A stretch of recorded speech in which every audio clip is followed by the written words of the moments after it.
Hello, everyone, and welcome to the W2 Amigos podcast, where we talk about passive investing, real estate, and all the money moves you can make while working your W2 so you can establish your financial freedom. Here to talk about the W2 journeys, your hosts and amigos, Nick Coulter and Xavier Marin. Nick, what's up, man? How you doing today? Chilling, man. Chilling. Got my family in the house upstairs, so we're going to go to the zoo today. Had a nice little podcast recording this morning, got up. And I'm excited because did decently well on my last couple of days of my habits for the year. So feeling good. I've had some failures already, which is great. Then I can figure out what I'm doing wrong and move on to the next one. But what about you, man? What's going on with you? Yeah, I'm doing, I think, better than I was expecting to do with that habit tracker. So I went ahead and actually purchased it. I've been using it.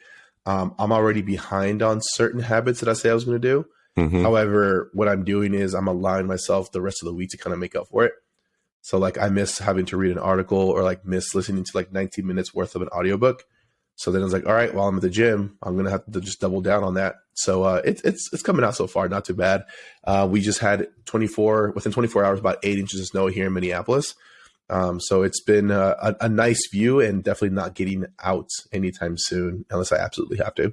That sucks, man. We've had like 3 inches of rain and I want to complain. So I'll just, I'll keep it to myself for now. Oh man. Well, hey Nick, who do we have on the podcast today? Dude, man, we are interviewing Alex, man. So Alex is a short-term rental investor. We just honestly kind of bumped into him on social media on accident. So I think he had seen a post with a creator that we had interviewed and someone we know and he's worked with, stuff like that. So we just kind of really dug his story, chatted a little bit on Instagram. He's working at W2, short-term rental investor. Just kind of killing it, man. He's had some really good life experiences too, that I think he can continue to share with people.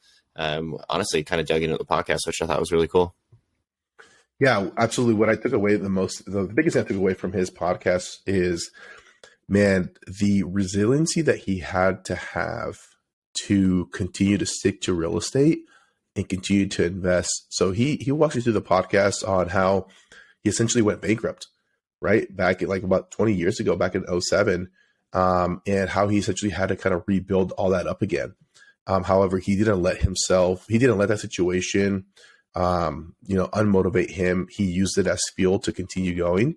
And dude, I love to hear those stories because if he would have said, hey, I just gave up and did something different, you could be like, I understand because you literally had to go bankrupt because of the properties that you bought. But to see him just kind of pull himself out and making thousands of dollars now a month with short-term rentals was a really cool story to hear. Yeah, absolutely. I was kind of like geeking out on that. All right, man, let's not make him wait. Let's get to it. Let's do it. Alex, welcome to the W2 Amigos podcast, man. How are you doing today? Good. How's it going? Thanks for having me on here. Dude, really pumped to have you on. I know that I've heard your name around the Instagram and through some mutual friends of ours. So it's definitely really cool to finally get to know you and have you on the podcast. Yeah, really excited to be here. Thanks for having me. Cool, man. So Alex, if you want to starting off with sharing a little bit more of who you are in your background and just essentially how you got started in real estate. Yeah, I wish I had a better real estate story to tell everyone. You have these gurus that completely kill it, like right off the bat, that go to 0 to 100 units or something crazy like that and retire within a year. But that's really not my story. My story, I've made a ton of mistakes along the way, and I've kind of just learned along the way. So Alex Sabio, married, father of 4, live here in Southern California. I still have a W-2, getting close to quitting that soon here. I'm a respiratory therapist, so I've been in healthcare for over 20 years. My specialty is actually working with premature babies, some of them like less than 1 pound. Absolutely love that job. Learned a lot along the way. Started investing in real estate like early to mid 2000s. And like I said, I made almost every single mistake you can. At a certain point, I had like all these, I call them revenue neutral properties because they were long-term rentals.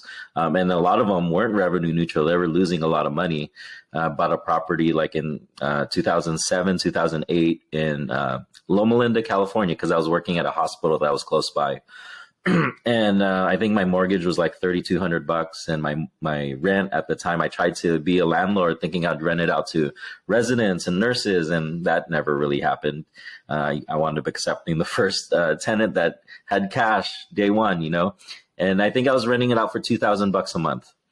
And this is like 15 years ago, so I'm not making that much money as I am today. And at a certain point, you just run out of time, energy, money, and you give up. And after 2-3 years of going through that, I think there was a couple months where they didn't even pay, and had issues with the HOA. And I wound up just walking away from the property, because the property, I bought it, I think, for $450,000. It was probably worth $230,000. And I wound up having a foreclosure. A year from that, wound up filing for bankruptcy.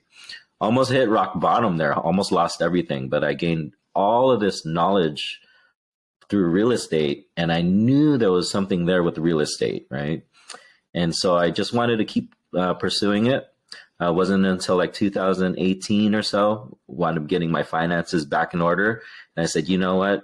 Let me get back into real estate. At the time, the banks, when I filed for bankruptcy, the banks didn't even want those homes. Those homes were all crap. I still had them. Luckily, I kept them. I kept probably 8 of them that were all long-term rentals. Out of state. Luckily, the rents went up, rates kind of came down. I refinanced. I was cash flowing a little bit. So eventually I started investing back in real estate, and I knew that cash flow was going to be key. That cash flow was going to be what was going to win the day at the end of the day. So eventually it was either I was going to get a bunch of rentals. I was going to have to get 200 of these to get to my financial freedom number, or I had to increase the cash flow somehow. So initially started looking at multifamily. COVID hit in 2020, and that completely threw the plans off. Somehow landed into short-term rentals, and now I have 6 luxury short-term rentals, and I just got a 7th one under contract as of yesterday, actually. So you said something I think is important, because you had the experience that I think everyone fears, right? Everyone fears that they're going to go belly up, that they're going to buy bad deals. You're not going to know how to manage them. And it doesn't sound like you bought bad. It just sounds like you may have not been the most experienced at that time. Yep. What was that thing that 10 years later that you saw that you're like, I got to continue to do this? Because a lot of people tell me that I'm crazy and they've lost no money. So I imagine you actually lost money. I'm sure that feeling was pretty hard to overcome to get back into it. Difficult. You just keep failing forward, right? There's all of these things that I learned. My grandparents were in real estate. So in the mid to late 70s, they started buying properties in Los Angeles, right? And you think if they kept them now, they'd be multimillionaires. But they made some good money, and they owned a boarding care facility. And it's weird because my grandparents had 12 kids and none of them got into real estate. I'm Filipino. And the thing is, within the Filipino culture, they always want you to get into the medical field. Because why? Because it's stable and it has benefits and it pays well. But the thing is, you sacrifice your dreams, right? You could probably get bigger, you could accomplish so much more. But it's weird. And I don't fault them for that. It was the best thing that happened to me, that they pushed me into the medical field, because I met my wife, who's also a respiratory therapist, who's since retired since then. And I've experienced so much from my job, and I was able to provide for my family. So that was kind of a way to ease into it. But really, real estate is extremely forgiving. I mean, if you look at me, I was an awful investor, but if you keep at it, even that property that really did me over, if I kept it in the long run, I bought it for $450,000. It's worth $800,000 now. Right? If I somehow pivoted and figured it out and did a better job at renting it out, I would have done okay. So real estate's really forgiving. I think you have time on your side. If you just keep at it, you'll be okay. Well, and that's why the cash flow is so important, because that's what allows you to hold it for a really long time. Even if you're making $150, as long as you're making something, you have just a little bit coming in over all of your expenses and everything, you can hold on to it indefinitely and just wait it out. And then eventually it'll turn into a home run deal. Right. Yeah. I mean, it was the right decision at the time for me, but I wonder what life would have been like had I just kept it, you know. But you go through all of those pain points, like you have to go through that. Not everything that you invest in is going to be home run. You're going to have some base hits, some walks, and sometimes you're going to strike out. But more times than not, can you win? Right? Can you get more deals that are successful? Even my short-term rentals, there are some that are amazing, like grand slams, and there are some that are base hits, but you just keep failing forward and keep moving forward. So, Alex, what was it like going through that bankruptcy process? Because I'm sure there's a lot of things going through your mind. So kind of walk us through what you're thinking, how are you feeling, and just kind of what is that like for those that haven't experienced that?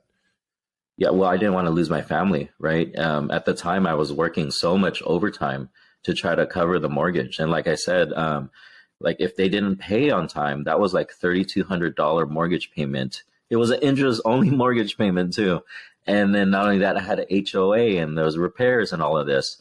You're like, oh my gosh, I got to come up with $3,200, and I think that's probably like one of my paychecks if I claimed exempt at the time. So I was working 5, 6, 7 days overtime just to try to cover the mortgage, you know.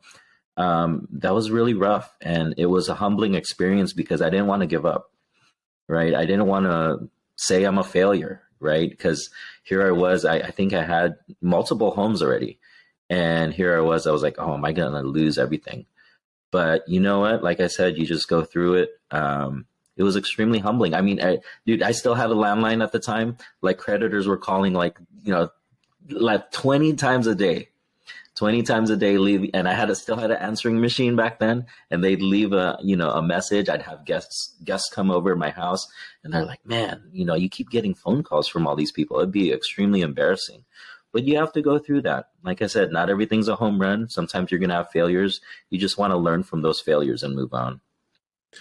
So I've never heard of someone going through bankruptcy and the banks not wanting those properties.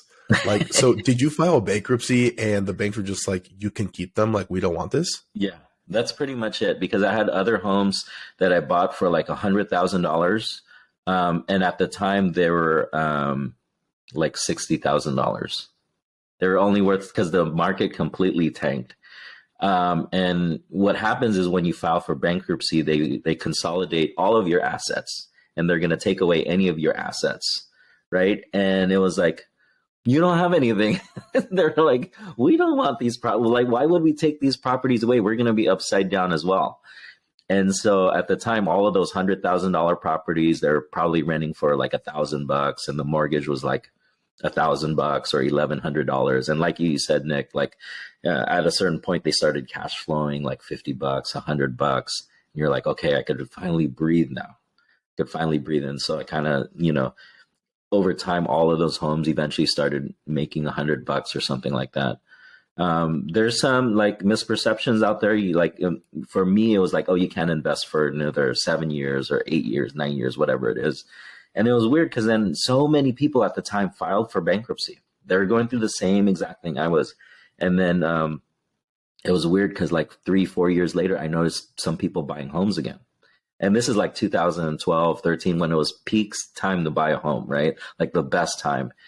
And in my mind, I'm like, no, I'm not going to do that. And I don't know why I didn't pursue that further, So bankruptcy is not the worst thing. Sometimes you come out stronger in the end, which is what happened with me. So. Yeah, I mean, I think in a lot of those situations, like people are they're going to experience that pain because it doesn't feel good. I don't care what anyone says, right? Like not succeeding at something sucks, but coming out of it, if you're able to come out of it on the other side, you likely have learned a ton of lessons, and you're able to understand, I think, a little bit more of what that risk is. Because when I invest, right? Because I haven't gone to that point yet. It's like scary because I could think about it. I'm like, oh my God, what's going to happen? Well, you've been through it. So, you're like, hey, I've come out the other side and I'd still choose to invest and continue to push myself forward financially versus just sit here and let life happen to me, even though I know what the repercussions could be if it all goes wrong. And then ultimately you just figured out how to buy better. And what's crazy is in my mind, it's like, well, what's the worst that can happen? Well, you kind of already been through that. Well, yeah, right. taking a little bit more risk. Like, I've made worse decisions, so let's just go through with it and figure it out. So I wouldn't wish anyone to go through that. For me, I had to go through that because then I learned all my lessons, and I'm glad I went through it because I'd never be where I am today. Like, what happens if those long-term rentals worked out? I would have never found short-term rentals, right? And so sometimes you have to go through all that crap, just to get where you are today. Well, it would probably be the scenario. Your wife's still working, likely, right? And you're probably not even anywhere close to quitting your job because you haven't found that cash flow supercharger, because it would have been like just enough. X and I were talking about, like, we were comfortable just enough at certain points, and it's like we probably could have taken more action, but we didn't because we were like, yeah, we're fine. Like, we're where we need to be right now, So it may have completely altered your life for the worst. You never know. Yes, you had to feel uncomfortable, and you had to feel so uncomfortable that you had to make a change. So talk to us a little bit about like the transition into short-term rentals. I'm interested to hear, like, how did your job kind of propel you into that space? Because I know I have a client of mine that we actually got a house hack for in Moreno Valley. He is a respiratory specialist as well. And he does like travel nurse work down in San Diego. And he was talking to me about it, and he gets paid a lot of money, and he's trying to buy as many houses as he can. So talk to us a little bit about the W-2 interacting with that STR investing.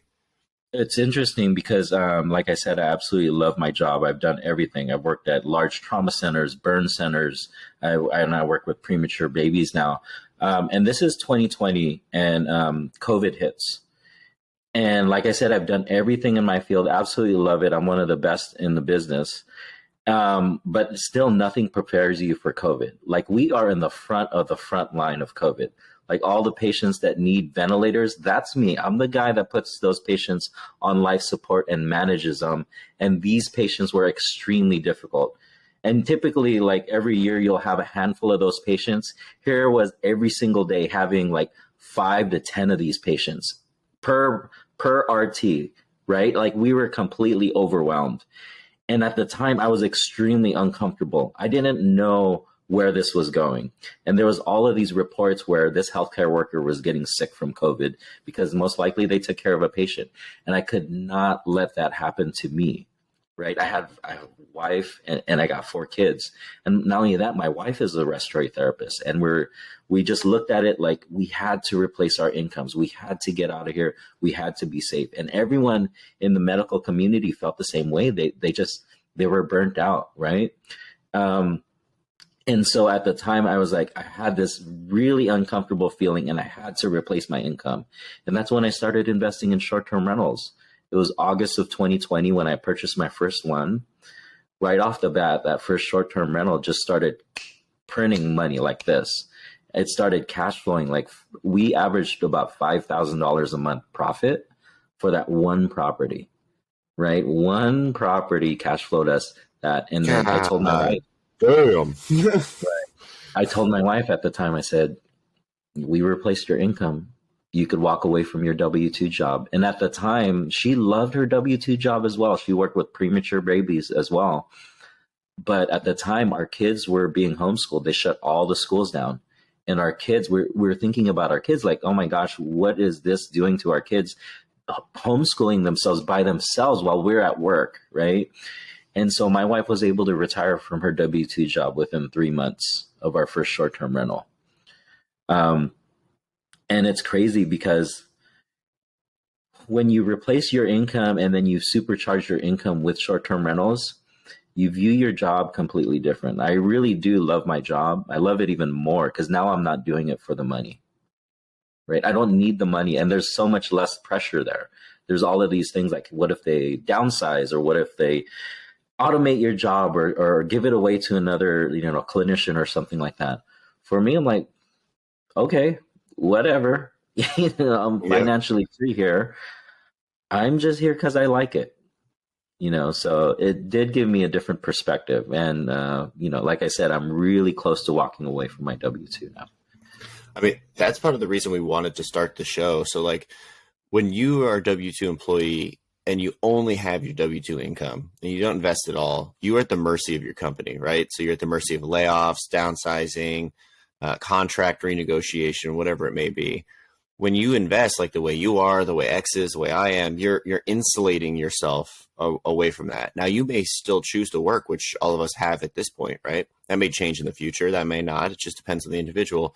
But you have insulated yourself away from having to depend on that role. Because worst case scenario, Alex, let's say you retired out of your job and you got bored. You could always go get another job. Like, it's not going to be, you have a skill set clearly that's well defined, that's needed. And that's what we often find too, where we interview people all the time and it's like, yeah, I'm a kick-ass W-2 employee and I'm also a kick-ass investor. Those two things are typically pretty closely linked, because if you suck at your job, you're probably going to suck at most of the stuff you're trying to do in investing, because it's hard. It takes discipline. It takes delayed gratification. All those things happen at the W-2 as well. Right. Wow, I never really thought about that, because it's true. Like, all the people that do suck at their job, they suck at everything else. They do, man. And it sucks. And they're like, I'm going to invest. Like, I'm going to quit and I'm going to go do this. I'm going to buy. Yeah, they're buying all these properties. I'm like, you can't even stick to a budget. How are you going to afford all these properties, man? Like, what the hell? You make 150 grand a year and you spend 150. Yeah, or like you're talking about that guy in Moreno Valley. I think I know who he is. So I could always like do travel assignments. I love to teach. I could always teach on the side. Or if worst case scenario, I go back and I just get a per diem job. What's crazy is you have so much more options, and that's what we want. That's what we all want. We don't ever want to be stuck at a job. And that's when I see that people are miserable, because they feel like they're stuck. They're at this job that pays amazing and that has amazing benefits, but they have nowhere else to go. And they have to take whatever their boss is telling them. I don't have to take anything, man. I could just walk away. Nobody's holding a gun to my head. I'm just here because I enjoy it. So. Yeah, man. So tell us, like, how did you find the short-term rental that's printing money at $5,000 a month? Because if you tell me, I might go buy one tomorrow. You know what? I tell people that's why I love coming on these shows, because you never really know what you'll hear, right? And so there was like all of these little nuggets that I kind of heard along the way that I kind of swept them under the rug. Like my CPA, Amanda Hahn, she was telling me, you should think about short-term rentals because you can get more tax hours. And we can claim real estate professional. Because at the time, I'm making really good money at the hospital, more than I ever thought I'd make. But I'm getting taxed like crazy. And she's showing me this loophole, and I'm not listening at the time, And at the time, I'm trying to get into multifamily investing. And when you try to get into multifamily syndications, you're just talking to as many investors as possible. And there's this one investor, she said, why would I ever look at this deal that you're thinking of investing in when I'm making $24,000 a month on 3 Airbnbs?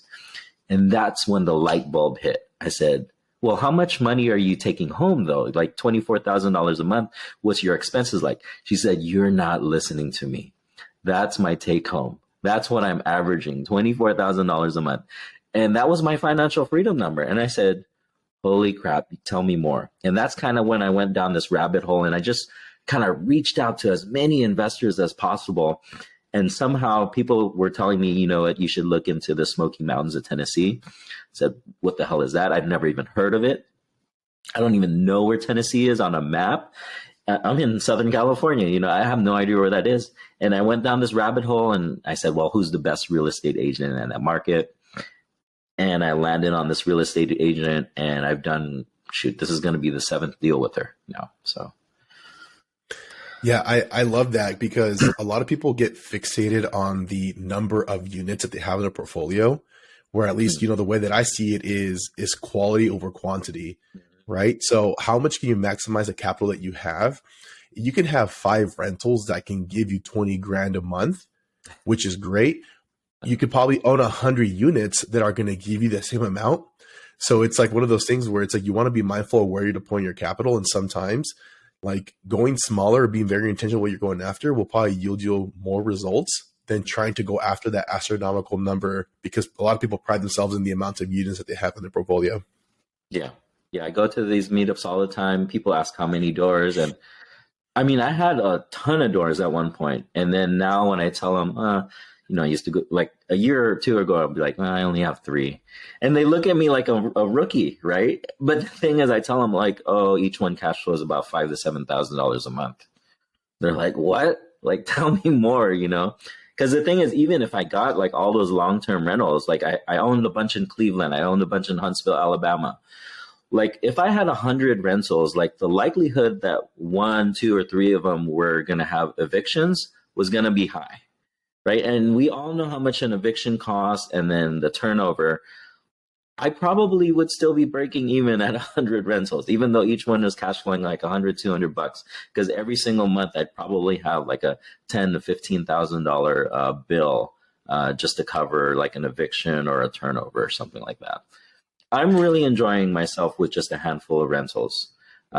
It's fun, and I get to use these things. These places are pretty cool too. So.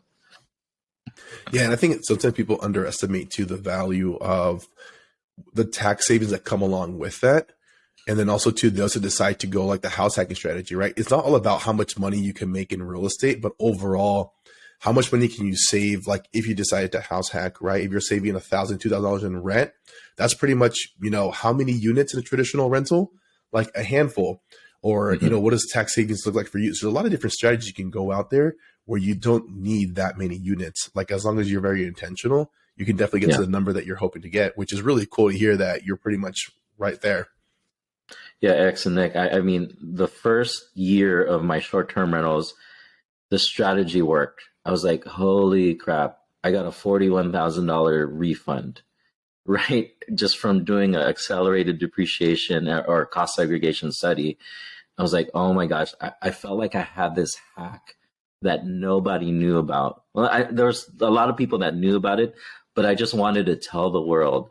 And then a lot of people, like I said, this is in the middle of COVID. I'm working with a lot of other healthcare workers that are earning a lot of money, that are getting taxed a lot. And I just started like shouting it to the world, like, this is the strategy, guys. I'm having a good time doing it. It's cool owning these rentals, and I'm not paying anything in taxes anymore.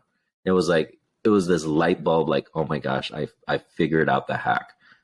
Completely freeing. So that's crazy, man.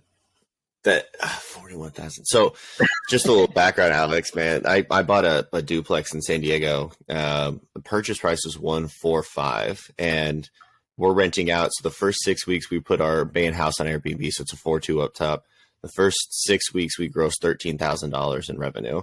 And I was like, I thought we'd hit like, 7 or 8 because we have no reviews. None of that stuff's up there. But like my wife manages the Airbnb, and like she's created this experience for guests where we've only gotten 5-star reviews, and it continues to book out. And I'm just like amazed at how simple it is. And then I'm talking, so X and I have the same CPA. I'm talking to our guy, Ben, and he's like, yeah, so it's like a material investment. So you get to write off active income, blah, blah, blah, blah, blah. And if we pull a cost seg together because you're house hacking and you're not paying any rent, like you're doing this, that, and the other. I'm just like, oh my God, this is amazing. It's insane the amount of money, like, and I mean, short-term rentals is a business, and it's nowhere near passive. I mean, it's very active. If someone else is telling you otherwise, they're lying. I mean, there's definitely systems that you could put in place to make it a little bit more passive. Like I hire virtual assistants now, and I have like a property management software that takes care of a lot of the, guest communication. But it's very active, and if you can't figure that part of it out, you'll go crazy with it. And it's not going to be for everyone. But to me, I'm like, well, the work is so much worth it. Right. And you have all of these positive reinforcements because you keep getting the 5-star review like your wife is getting. And you feel good, like you're doing something good, right? Like these guests are giving you like these crazy long messages like, oh my God, Nick was an amazing host and he did this. You're like, oh, wow. Like I never got that with the long-term rentals. I never got any positive reaffirmations or anything like that, So yeah, we're having a good time doing it. There's definitely times where you're uncomfortable. Christmas was like a couple weeks ago, and like our pipes burst.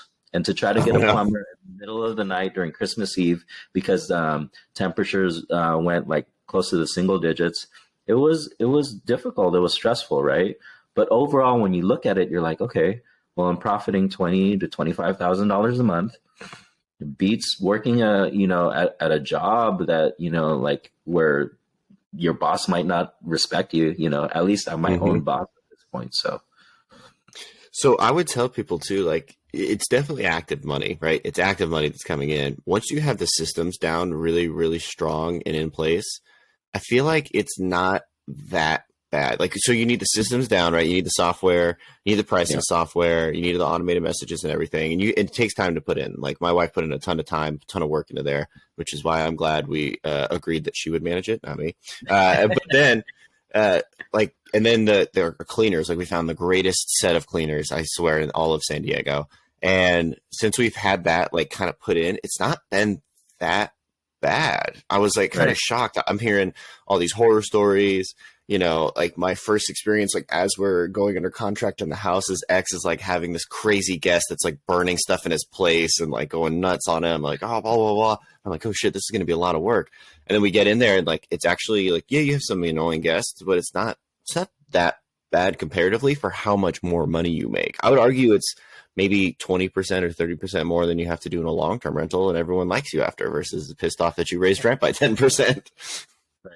Yeah, vast majority of the guests are going to be very good. I would probably say it's close to like 95% of the guests are not going to be any, like, they won't even, like, half of them don't even message you back. And some people are like, hey, I'm kind of weirded out because the guests aren't responding to my messages. Like, no, those are the best guests. Those are the best guests that aren't messaging you back at all. And it's almost like they didn't even stay at the property. And then they leave you a 5-star review. And you're like, wow, that was like the easiest money ever. But every now and then you'll have that guest that's a pain in the butt. And you work through that, right? And like you said, like, some of those people that are bad employees are going to be bad at business. Some people don't know how to handle that. You know, you kind of you work your butt off, be authentic, be upfront and truthful for them. And like I said, work your butt off and try to fix the problems. And then you move on. And every now and then you'll get a bad review, but it's okay, you know? Yeah. And then, so I recently had an experience. So one of the properties that I have is a little bit higher up in the mountains as well, in the Smokies. And so I was having issues with people even getting up to that area because there was snow, there was ice. You really couldn't get up there. So I had a family that actually made it up there, but during that time, the other guests left early and left a clogged toilet. Cleaners couldn't fix it. I was having issues, and they were just like, the guests got in there like, hey, I'm so sorry. We're having these issues, and just like, oh, okay. Like, later on that night, like, hey, we fixed the clogged toilet. Hey, we did this. Property looks good. Like, they were checking in on my property, knowing that I had gone like 2 days without anyone being in there. So, like, heck yeah, I gave them a partial refund for something, because I'm just like, these, like, you know how much it would have cost probably to get a plumber out there on Christmas Eve to try to, you know, get that toilet. So sometimes, like, yeah, you have some guests that are really great that take care of your property, and you're in a position where, like, you know what, I can reward that individual as well because they also took care of me. Even if you lost money during that reservation, I could tell the viewers and the guests or the people listening, you're going to win like 9 times out of 10. You know what I mean? And what business can you get into where that's going to happen? If you could win more times than you lose, and you're going to win vast majority of the times, it's pretty solid business, right? So Alex, would you mind kind of giving us an overview of your total portfolio right now? And then also telling me where to buy next, so I know where to go. That's a $1 million question. Actually, I went all in on short-term rentals. So I had a bunch of long-term rentals and passively invested in multi-family syndications, and those all sold. And I deployed all my capital into short-term rentals. So currently we're going to be closing on our 4th short-term rental in the Smoky Mountains of Tennessee. And then we have 3 in Gulf Shores, Alabama. So we'll have 7 short-term rentals here in about a month.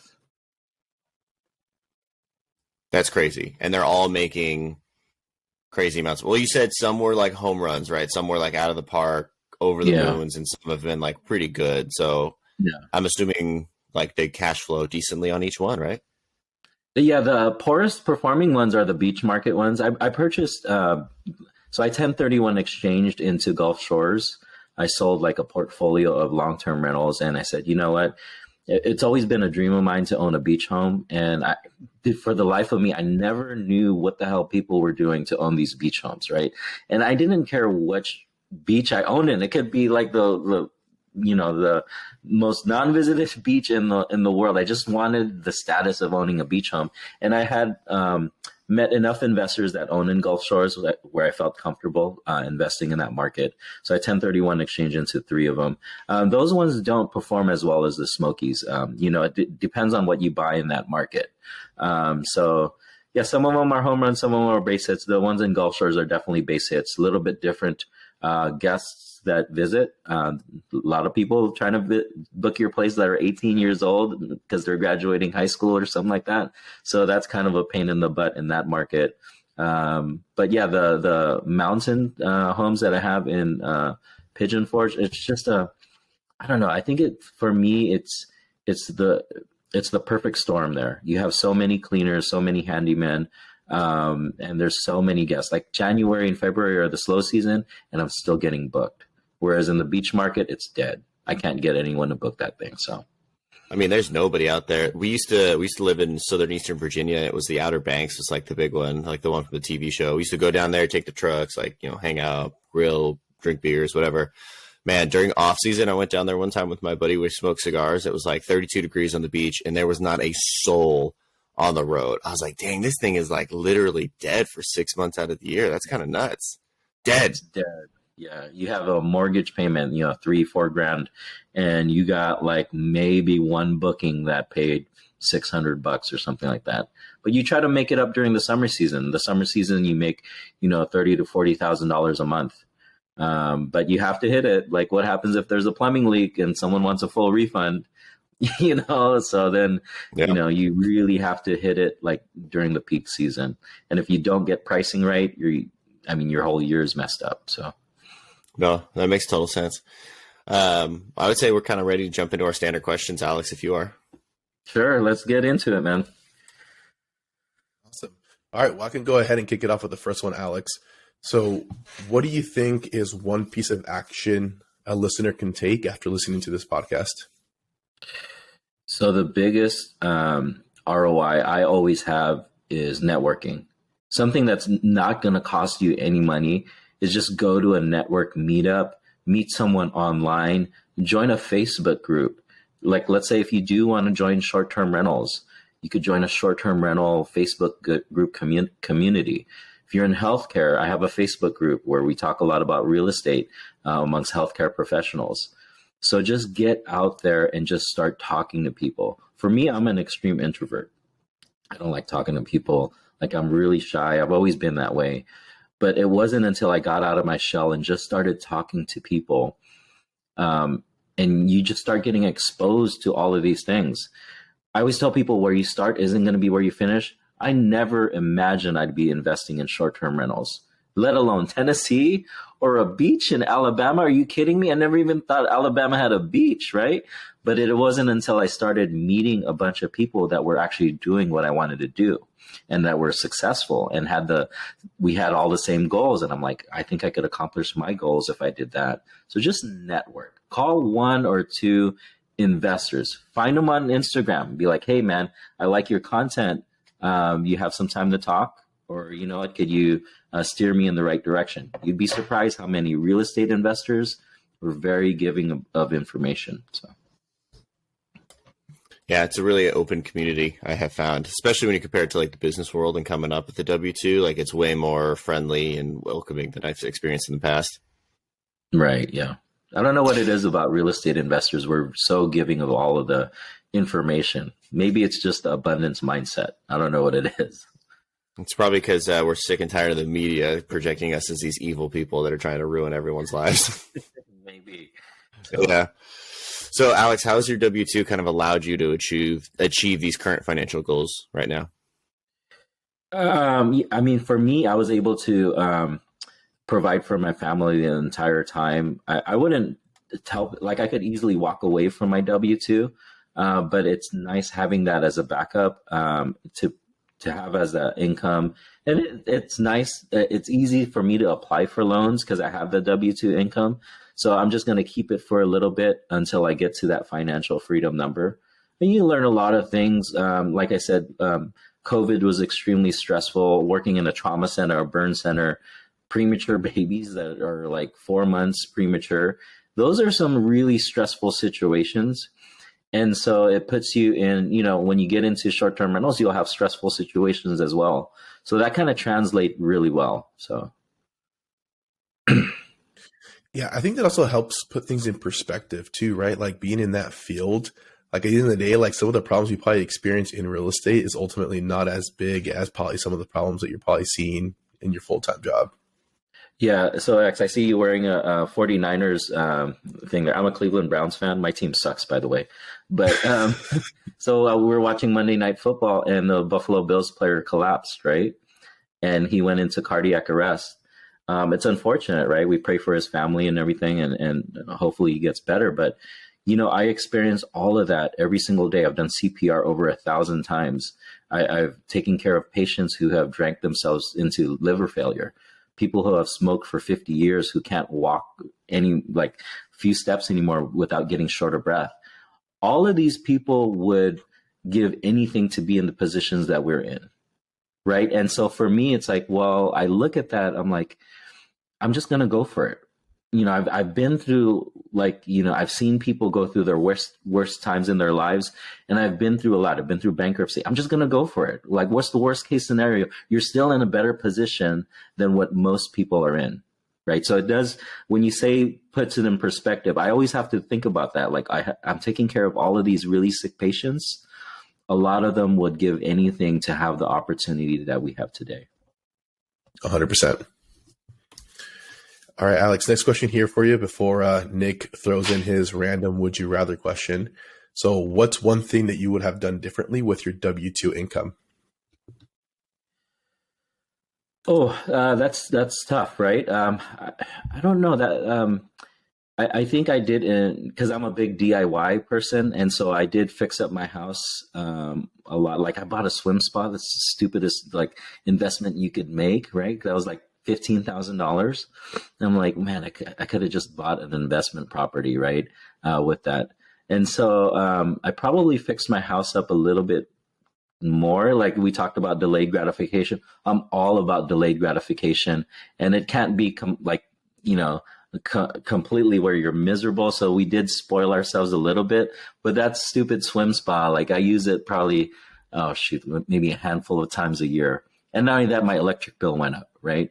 And so I used my W-2 income to help purchase that. For me, it's all about buying more and more assets with that W-2 income. So that is one little regret there. Just think though, when you retire, you can be in that thing every day. You can just be chilling, answering Airbnb guest questions. Hey, this is where the pots are. Hey, this is where you need to go grab that. The extra toilet paper's down here, and you just did this awesome swim spot. Yeah.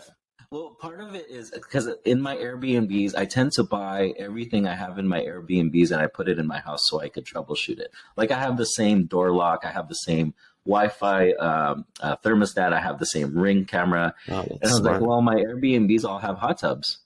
I'm like, I might as well get a hot tub so that way I know the experience of owning a hot tub. Stupid decision. Not all your decisions are going to be good. Every now and then you'll make a bad one. So that was a bad one. You don't need to buy a hot tub, by the way, to experience what guests are experiencing. So don't buy one. Yeah, my both my Airbnbs have pool tables, so now you have me thinking, Alex, maybe I should just get one. Dude, I was gonna say, I think I might need to install some golf simulators in my Airbnbs, so I could get one here and test it out. I just got to make sure that it works right, Market research, right? Yeah, market research, then write it off. Like Ben's looking at me like, "What the hell is this, dude? Are you serious?" All right, Alex, I got the would you rather question. We're gonna keep it on the money theme. Would you rather be filthy rich, and I mean like filthy rich, but have to have lived 400 years ago, or would you rather be poor and be alive today? Interesting. I'd rather be poor and live today, because I think poor isn't that bad. Like, I've been poor all my life, really, up until recently. I mean, we grew up, and so I don't think of it as any different. We got Wi-Fi now, we got football. Like, what? They didn't have any of that. Come on, man. Yeah, dude, I'm going running water. Yeah, everything. You get an iPhone. You could be poor and have an iPhone. I know plenty of poor people that have iPhones. You know, they're probably poor because they only have iPhones, but yeah, still, like I know plenty of people like that. I'm going poor and today 100% of the time. Yep. Let's do it. What about you, X? What are you going to do over there? You're just going to go on mute and not let us hear what you're going to... Do you want to be the Sultan of the 49er territory over there 400 years ago? No, absolutely poor. I don't know. Honestly, what is that? That makes it 400 years ago. So like 1600-ish. I don't even know what was going... That's before the freaking Constitution. Yeah, no, I'm good. Yeah, we're good. We're just leaving that one in the past. Mm-hmm. I mean, I can tell you right now, Alex, my wife knows what it's like to be poor today because we live so frugally. So we can tell you, she knows exactly what it's like to be poor because we have a lot of money. We don't spend any of it on anything fun. So, Right. Cool. So, Alex, if our listeners are trying to get a hold of you or trying to get to know you a little bit better, maybe, call you up for a little investment, something like that, where should they get a hold of you? I'm very active on social media, so you could find me at The Real Alex Sabio on Instagram. I'm also active on Facebook. You could find me Alex Sabio, or you could join my Healthcare Professionals Investing in Real Estate Facebook group. That's also on Facebook. If you're on healthcare, join that. I add a ton of value there. Host weekly meetups. I've kind of gone monthly because I'm extremely busy. And the meetups, we talk about different like short-term rental, multifamily, real estate strategies out there. So yeah, find me on those, Facebook or Instagram. Awesome. Well, dude, I know this was super awesome to be able to connect and just chat today. It's kind of crazy how things happen, man. We just kind of like bumped into each other on Instagram and saw each other's content and it just kind of went from there. And I can honestly say, like, I'm trying to be like Alex when I grow up. So not only like successful investor, but like good husband, good dad, like all of those things I think are super important in life. And kind of the path X and I are down is to connect with people authentically like that. So we really appreciate your time today, man. It's been really eye opening. And I want to make sure that I stay on your list for people who you're interested in for the next buying opportunity. Let me know. All right, man. Sounds good. Thanks for jumping on, Alex. Appreciate it. Thank you, guys. All right, guys. That was Alex. What a fantastic interview. Really appreciated a lot of his raw authenticity, man. And I think we haven't had anybody that's come on here and kind of share that they've been to absolute rock bottom and then bounce all the way back to the point where they retire their wife and they're about to retire themselves from the W-2. So I think that was super cool, man. What did you think, X? I loved it. I love his authenticity. I love the vulnerability and his ability just to share completely his story. I think sometimes there's folks that will hide certain aspects of their journey because they're either ashamed or they're nervous of what people are going to think. And for him to just share kind of just the challenges he's been through and how he has continued to fail and how he's learned and kind of pulled himself up, obviously was really relatable and just definitely appreciated that authenticity from him. Yeah, I really resonated with Alex too, because, I think him and I think you as well kind of fall into this. I don't really care how many doors I have. Like I mean, I do because I want enough to insulate me long-term from any financial hardship. But I don't really care about how many doors. Like he's got, 7 properties six really that are grossing like north of $20,000 a month in profit. It's funny because I tell people, yeah, I have 2 houses. Those 2 houses, like total, if I was to sell them, would be over $2 million. So it's a lot of money that's going in those 2 houses. You're in the same boat. Like we're not buying these and like no hate to like Detroit, right? But we're not buying these like crappy little $100,000 homes. And for me, and Alex is the same way, I would rather have 10 homes that gross me, $10,000 to $20,000 a month, versus having 300 or 400 doors that do the same. Like, and I understand it's probably easier to pick up those 300 or 400 and then find those big deals that are cash flowing that much. But I think having a smaller scale there is a lot more obtainable for a lot of us. And then especially too for a W-2 investor that doesn't want to turn their whole job into managing all these properties remotely. So that's just something that I really resonated with. Yeah. And I think it just goes to show too, that to your point, you don't need that many deals, and especially if you self-manage. Now, if you're looking to get out of self-managing and just do, kind of third party, whatever that may be, then maybe getting more units make more sense and absolutely go for it. But for those that are working a full-time job, they're looking to get started and just acquire a couple, just go ahead and just be very diligent on how you're running your deals or how you're running your analysis to make sure that you're deploying your capital correctly to some of those properties. Absolutely. All right, guys, with that, we are your W2 amigos. Please, if you can, leave us a review on Apple Podcasts, Spotify, wherever you're getting your podcast needs. We're everywhere. We really appreciate it, guys. And we've actually gotten some really cool reviews, which I'll probably shout out this next couple episodes that we can share with you guys, which has been really neat. If you're trying to get a hold of us, we are super active on Instagram and TikTok at the W2 amigos. So hit us up there. If you're looking to get a hold of me, I'm at the Fi Family on both Instagram and TikTok. And then obviously, if you need anything in terms of real estate investment advice to buy a home, hit me up. I'm your local friendly realtor. X, what about you? Yep. You guys can find me at Xavier_ on Instagram and TikTok. Appreciate you guys tuning in. And until next time, peace.